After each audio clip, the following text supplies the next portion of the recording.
ನಮಸ್ಕಾರ, ಶುಭೋದಯ ಪ್ರೀತಿಯ ವೀಕ್ಷಕರೆಲ್ಲರಿಗೂ ಸಂಕಲ್ಪ ಸಿದ್ಧಿ ಕಾರ್ಯಕ್ರಮಕ್ಕೆ ಆತ್ಮೀಯ ಪ್ರೀತಿಯ ಸ್ವಾಗತ ಹೇಳ್ತಾ ಇರೋದು ನಾನು ಅನುಷಾ. ಕಾರ್ಯಕ್ರಮದಲ್ಲಿ ನಮಗೆ ಸಾಕಷ್ಟು ವಿಚಾರಗಳ ಬಗ್ಗೆ ತಿಳಿಸ್ಕೊಡುವಂತಹ ಮಾಹಿತಿ ಮಾರ್ಗದರ್ಶನ ನೀಡುವಂತಹ ಸ್ಪಿರಿಚುವಲ್ ಗುರು ಡಾಕ್ಟರ್ ವಿಷ್ಣುದತ್ತ ಗುರುಜಿ ಅವರಿದ್ದಾರೆ. ಗುರುಗಳನ್ನ ಕಾರ್ಯಕ್ರಮಕ್ಕೆ ಬರ್ಮಾಡ್ಕೊಳ್ಳೋಣ.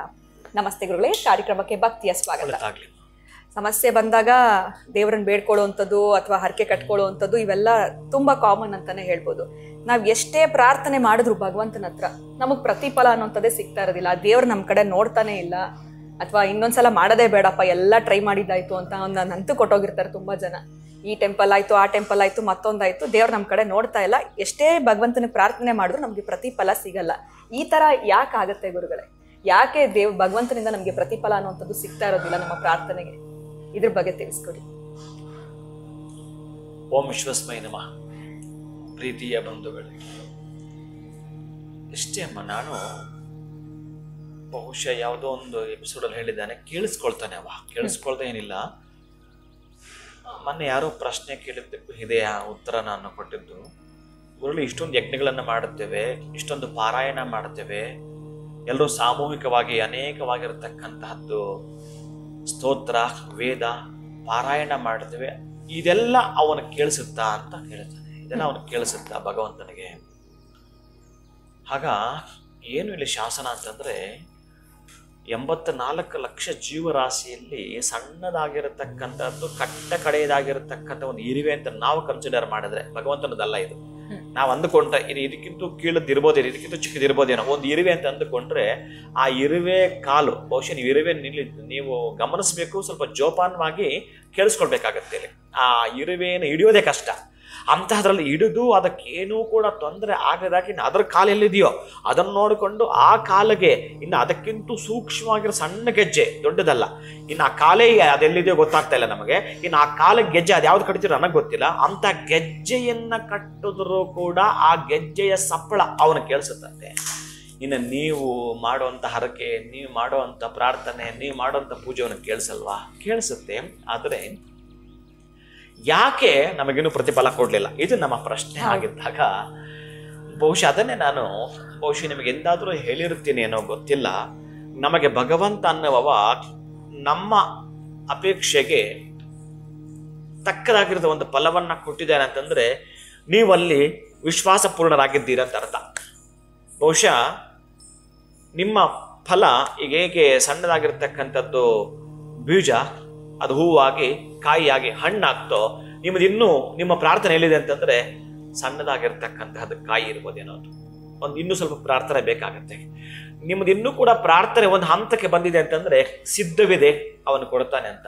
ಇಲ್ಲ ಗುರುಗಳೇ, ನಾನು ಅನೇಕ ವ್ರತಗಳು ಮಾಡಿದ್ದೇನೆ, ಅನೇಕ ಪೂಜೆಗಳು ಮಾಡಿದ್ದೇನೆ, ಯಾತ್ರಾ ಸ್ಥಳಗಳು, ತೀರ್ಥಕ್ಷೇತ್ರಗಳು, ನೀವು ಹೇಳಿದ್ದು ಗಾಣಗಾಪುರ, ಕೊಲ್ಲೂರು, ಇನ್ನೇನು ಹೇಳಿದ್ರೆ ಅಲ್ಲೆಲ್ಲ ಹೋಗಿ ಬಂದಿದ್ದೀನಿ. ಯಾಕೋ ನನಗಿನ್ನೂ ಭಗವಂತ ನನ್ನ ಮೇಲೆ ಕಣ್ಣು ಬಿಟ್ಟಿಲ್ಲ, ನನಗೆ ದೇವರು ಇಲ್ಲವೇನೋ ಅನ್ನೋ ಅಷ್ಟು ಸ್ಟೇಜ್ಗೆ ಬಂದಿದ್ದೇನೆ. ಅವನು ಇಲ್ಲವೇನೋ ನಿಜ, ಇಲ್ಲ ಅಂದವನಿಗೂ ಭಗವಂತ ಇದ್ದಾನೆ, ಇದ್ದಾನೆ ಅನ್ನೋನಿಗೂ ಭಗವಂತ ಇದ್ದಾನೆ. ಅದಕ್ಕಾಗಿ ಈ ಸೃಷ್ಟಿಯನ್ನು ನಾವು ಸ್ವಲ್ಪ ಗಮನ ಮಾಡಿದಾಗ ಆ ಮಣ್ಣು, ಅದೇ ಮಣ್ಣಲ್ಲೇ ಕಲರ್ ಹೂಗಳು, ಕಲರ್ ನಮಗೆ ಬೇಕಾಗಿರೋ ತರಹ ಜಾತಿಯ ತರಕಾರಿಗಳು, ಇವೆಲ್ಲ ಒಂದೇ ಮಣ್ಣಲ್ಲಿ ಅವನು ಬಚ್ಚಿಟ್ಟಿದ್ದಾರೆ ಅಂತಂದ್ರೆ ಬಹುಶಃ ಸಣ್ಣದಾಗಿರುವಂಥದ್ದು ಒಂದು ಸೀಡ್ ಕೆಳಗಡೆ ಹಾಕಿದ್ರೆ ದೊಡ್ಡ ಬೃಹದಾಕಾರವಾಗಿ ಬೆಳೆಯುವಂಥ ಮರದ ಸಾಫ್ಟ್ವೇರನ್ನ ಆ ಬೀಜದೊಳಗಡೆ ಅವನು ಇಟ್ಟಿದ್ದಾನೆ ಅಂತಂದ್ರೆ ಬಹುಶಃ ನಾವೇನೇನು ಯೋಚನೆ ಮಾಡ್ತೀವಿ, ಅಷ್ಟು ಪದಾರ್ಥ ಸಿಕ್ಕಿದ್ರೆ ಒಂದಷ್ಟು ಅಡುಗೆ ಮಾಡಿ ಹೇಗೆ ನಮ್ಮ ಹಸುವನ್ನು ನೀಗಿಸ್ಕೊಳ್ತೀವೋ ಅದು ನಮಗೆ ಹಸುವು ಕಾಣೋದಿಲ್ಲ. ನಾನು ಭಕ್ತಿಯಿಂದ ಶರಣಾಗಿದ್ದೇನೆ ಅಂತಂದ್ರೆ ನಮ್ಗೆ ಇಷ್ಟೆಲ್ಲ ಮಾಡಿ ಸಿಗ್ಲಿಲ್ಲ ಗುರುಗಳೇ ಅಂತ ನಾವೇನಾದ್ರೂ ತಾಪತ್ರಯ ಪಡ್ತಾ ಇದ್ರೆ, ಬಹುಶಃ ನಾವೇನಾದ್ರೂ ವಿలుವಲೆ ಅಂತ ಒದ್ದಾಟ ಮಾಡ್ತಾ ಇದ್ರೆ, ಅಲ್ಲಿ ತನಕ ನಿಮ್ಮನ್ನು ನೋಡ್ಬೇಕು ಅಂತ ಅವನ ಅಪೇಕ್ಷೆ ಇತ್ತಂತೆ, ಗಮನಿಸ್ಬೇಕು ಅಂತ ಇತ್ತಂತೆ. ನಾವು ಮಾಡಿರೋ ಕರ್ಮದ ಫಲದ ಆಧಾರ ಮೇಲೆ ಇದು. ಆಮೇಲೆ ಅವನು ಕೂಡ ಸುಮ್ಮನೆ ನಿಮ್ಮ ಕಷ್ಟ ಕೊಟ್ಟು ಎಂಜಾಯ್ ಮಾಡ್ತಿರಲ್ಲ, ಅದು ಅವನಿಗೆ ಇಷ್ಟವೂ ಇಲ್ಲ. ನಾವು ಎಷ್ಟು ಮಾಡಿದ್ದೇವೆ ಅಷ್ಟೇ ಪ್ರತಿಫಲ ಇರುತ್ತೆ ಇದರಲ್ಲಿ. ಯಾರೂ ಕೂಡ ಸಣ್ಣದಾಗಿ ನೀವು ಯೋಚನೆ ಮಾಡಲೇಬೇಡಿ, ಯಾವುದೇ ಕಾರಣಕ್ಕೂ ಕೂಡ. ಭಗವಂತನೇ ಹಾಗೇನೆ ಈ ಧೃತರಾಷ್ಟ್ರ ಕೃಷ್ಣನನ್ನ ಕೇಳುತ್ತಾನೆ, ಏನು ಕಣಪ್ಪ ನೀನು, ಎಂತ ಭಗವಂತ ನೀನು, ಜಗತ್ತಿನ ಒಡೆಯ ಅಂತ ಅನಿಸ್ಕೊಂಡಿರೋವನು, ಎಂತ ಕಿಲಾಡಿ ನೀನು, ನನ್ನ 100 ಮಕ್ಕಳಲ್ಲಿ ಒಬ್ಬರನ್ನ ಉಳಿಸಲಿಲ್ಲ ನೀನು, ಆ 5 ಜನದಲ್ಲಿ ಒಬ್ಬರನ್ನ ಕಳ್ಕೊಳ್ಳಿಲ್ಲ ನೀನು, ಎಂತ ಮೇಧಾವಿ ನೀನು, ಎಂತ ಚಮತ್ಕಾರ ನೀನು. ಎಂತಹದ್ದನ್ನು ಮಾಡ್ತೀಯ ನೀನು, ಈಗ ನೀನು ಮಾಡ್ತಿರೋದು ಕರೆಕ್ಟ್ ಏನಾ ಅಂತ ಕೇಳ್ತಾನೆ ಧೃತರಾಷ್ಟ್ರ ಕೃಷ್ಣನನ್ನ ಕುರಿತು. ಆ ಕೃಷ್ಣ ಹೇಳ್ತಾನೆ, ನಾನೇನ್ ಮಾಡಿದೆ ಕಣಪ್ಪ, ನಂದೇನ್ ಪಾತ್ರ ಇದೆ ಇದರಲ್ಲಿ, ನಂದೇನ್ ತಪ್ಪಿದೆ ಇದರಲ್ಲಿ, ನೀನೇ ಇದಕ್ಕೆಲ್ಲ ಕಾರಣ. ನನ್ನ ಒಂದು ಮಗನ ನೀನು ಉಳಿಸ್ಲಿಲ್ಲ ಅಂದ್ರೆ ಅಟ್ಲೀಸ್ಟ್ ಒಬ್ಬನ ಉಳಿಸ್ಬೋದಾಗಿತ್ತು, ಅವ್ರ 5 ಜನದಲ್ಲಿ ಒಬ್ಬನೇ ನೀನು ಕೊಲ್ಲಬೋದಾಗಿತ್ತು. ಏನು ನೀನು ಮಾಯಾವಿ, ಎಂತ ಕೆಲಸ ಮಾಡ್ತೀನಿ ನೀನು? ನಂದೇನು ಇದರಲ್ಲಿ ಪಾತ್ರವಿಲ್ಲ, ಅದು ಅವರವರ ಪಡೆದುಕೊಂಡು ಬಂದ ಭಾಗ್ಯಗಳು.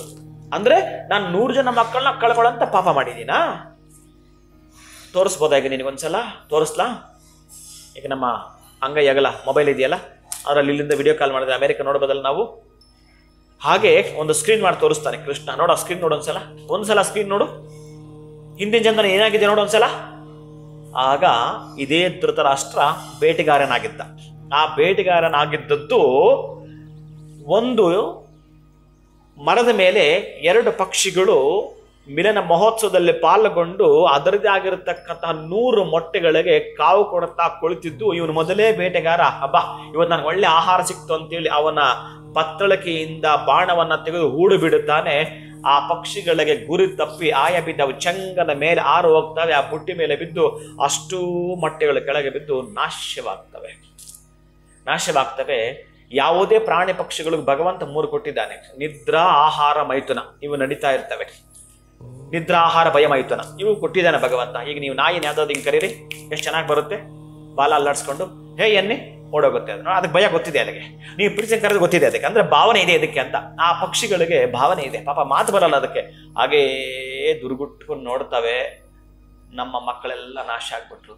ಇದು ಆ ಕಣ್ಣು ಅವನ ಮೇಲೆ ಹೋಗ್ತವೆ. ಆ ಪಕ್ಷಿಗಳು ತುಂಬಾ ಎಷ್ಟು ಅಂತಂದ್ರೆ ಅಷ್ಟು ಕೋಪದ, ಏನು ಮಾಡಕ್ ಬರಲ್ಲ ಆ ಪಕ್ಷಿಗಳಿಗೆ. ಶಾಪ ಒಂದಾಗ್ತಾವಷ್ಟೇ, ಶಾಪ ಮಾತ್ರ ಫಲಿಸುತ್ತೆ. ಯಾವುದೇ ಕ್ರಿಮಿಕೀಟದ್ದಾಗಿರ್ಬೋದು, ಯಾವುದೇ ಪ್ರಾಣಿ ಪಕ್ಷಿದಾಗಿರ್ಬೋದು, ಅದೊಂದು ವಿಜ್ಞಾನ, ಅದೊಂದು ಕಡೆ ಇರಲಿ. ಆದರೆ ಆ ಪಕ್ಷಿಗಳು ಅಂದುಕೊಂಡಿದ್ವಲ್ಲ, ಹಾಗೆ ಆ ಶಾಪ ಇವನಿಗೆ ಆ್ಯಡ್ ಆಗತ್ತೆ. ಅದು 100 ಮೊಟ್ಟೆಗಳು ಹೊಡೆದಾಗ ಇವನ 100 ಮಕ್ಕಳು ಹೋಗ್ತವೆ. ಇನ್ನು ಕೃಷ್ಣ ಕೇಳ್ತಾನೆ, ಅಂದ್ರೆ ನನ್ನ ಜನ್ಮದಿಗೆ 100 ಮಕ್ಕಳು ಹೋಗ್ಬೇಕಾದ್ರೆ ಇದು ಎಷ್ಟನೇ ಜನ್ಮದ ಅಂತ ಕೇಳ್ತಾನೆ. 50ನೇ ಜನ್ಮ ಅಂತ ಹೇಳ್ತಾನೆ.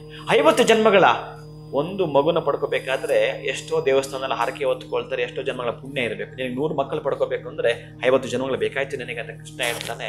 ಅದಕ್ಕಾಗಿ ನಾನು ಇಲ್ಲಿ ಏನು ಹೇಳಲಿಕ್ಕೆ ಹೊರಟಿದ್ದೇನೆ, ಆ ಕೃಷ್ಣನೂ ಹೇಳ್ತಾನೆ. ಕೃಷ್ಣ ಕೂಡ ಹೇಳಿ, ನೋಡಪ್ಪ ನೀನು ಹೇಳಿದಲ್ಲ ಈಗ ನನ್ನನ್ನ ಭಗವಂತ ಅಂತ, ಭಗವಂತ ಅನ್ಸ್ಕೊಂಡಿರೋಂಥ ನನಗೆ ನಿನ್ನ ಮಡಿದಿಯಾಗಿರತಕ್ಕಂತಹ ಗಾಂಧಾರಿ ಶಾಪದ ನನ್ನ ಸಾವಿದೆ, ನಿನ್ನ ಮಡಿದಿಯಾಗಿರೋ ಗಾಂಧಾರಿ ಶಾಪದಿಂದ ನನ್ನ ಸಾವಿದೆ ಅಂತ ಕೃಷ್ಣ ಹೇಳ್ತಾನೆ. ಅದಕ್ಕೆ ಯಾವ ಶಾಪಗಳು ಎಲ್ಲೆಲ್ಲಿ ನಮಗೆ ಫಲ ಕೊಡ್ತಾವೋ ಗೊತ್ತಿಲ್ಲ. ಅದಕ್ಕಾಗಿ ಈಗ ನಾನೇನು ಹೇಳ್ತೀನಿ ಅಂತಂದ್ರೆ, ಯಾವುದಾದ ವಿಚಾರ ಎಲ್ಲಿಗೆ ಮುಟ್ಟಿದ್ರು ಕೂಡ ನಮಗೆ ಬೇಕಾಗಿರತಕ್ಕಂಥದ್ದು ಏನಿದೆಯೋ ಅದನ್ನ ಪಡೆದುಕೊಳ್ಳಬೇಕಾದ್ರೆ ಬಹುಶಃ ಎಲ್ಲಿಂದ ಎಲ್ಲಿಗೆ ಬೇಕಾದ್ರೂ ಕೂಡ ಅವು ನಡೆದು ಹೋಗ್ತವೆ.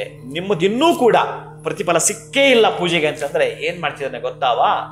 ಅವ ಅದನ್ನೊಂದು ಡಿಸೈನ್ ಮಾಡ್ತಾ ಇದ್ದಾನಂತೆ, ಅದಕ್ಕೊಂದು ರೂಪರೇಖೆಗಳು ಕೊಡ್ತಾ ಇದ್ದಾನಂತೆ ನಿಮಗೆ ಕೊಡ್ಲಿಕ್ಕೆ. ಅಂದ್ರೆ ನಿಮಗೆ ಏನೋ ಮಹತ್ವವಾಗಿ ಕೊಡಬೇಕಲ್ಲ, ಯಾಕಂದ್ರೆ ಬಹಳಷ್ಟು ಪೂಜೆಗಳು ಮಾಡಿದ್ದಾರೆ, ಬಹಳಷ್ಟು ವ್ರತಗಳು ಮಾಡಿದ್ದಾರೆ, ದೊಡ್ಡ ಯಾಗಗಳು ಮಾಡಿದ್ದಾರೆ. ನಿಮಗೆ ಸಣ್ಣ ಪುಟ್ಟದ್ದು ಕೊಟ್ಟರೆ ಅವನಿಗೆ ಅಷ್ಟು ಖುಷಿ ಇರೋದಿಲ್ಲ. ಅಂತ ಮಹತ್ತರವಾಗಿರತಕ್ಕಂಥ ದೊಡ್ಡದೇನೋ ಒಂದು ಈ ಜನ್ಮಕ್ಕಾಗುವಷ್ಟು ಖುಷಿ, ಸಂತೋಷ, ಪ್ರೀತಿ, ಅಂತಹ ಅನರ್ಥಗಳನ್ನು ಹೋಗಲಾಡಿಸಿ ಅರ್ಥವನ್ನ ಕೊಡ್ತಾನೆ. ಅರ್ಥ ಮೀನ್ಸ್ ನಿಮ್ಮ ಬದುಕೊಂದು ಅರ್ಥನೂ ಆಗಿರಬಹುದು, ಅರ್ಥ ಅಂದ್ರೆ ಹಣ ಕೂಡ ಆಗಬಹುದು. ಅದನ್ನ ಅವನು ಡಿಸೈನ್ ಮಾಡ್ತಾ ಇದ್ದಾನಂತೆ, ಕೆತ್ತನೆ ಮಾಡ್ತಾ ಇದ್ದಾನಂತೆ.